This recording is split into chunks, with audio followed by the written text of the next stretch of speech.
በምሳሌነት የሚወሰድ ሀገር መገንባት እንፈልጋለን። ይህ ደግሞ ይቻላል ብሎ የመደመር መንግስት በጽኑ ያምናል። ለምሳሌ አረንጓዴ አሻራ በጥቁር ህዝቦች ታሪክ እስከ ዛሬ ድረስ ማንም ያልሞከረው ነው። 48 ቢሊየን ችግኝ። ይህ የምንመስለው ሳይሆን የምንመሰልበት ሆኖ በታሪክ ማህደር የሚቀመጥ ይሆናል።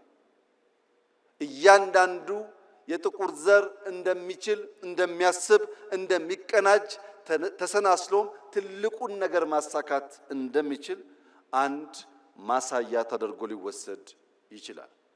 ሁለተኛ፣ ቅድም ያነሳሁት ህዳሴ በትውልዶች መካከል ሳይቆም፣ በገንዘብ እጥረት ሳይቆም፣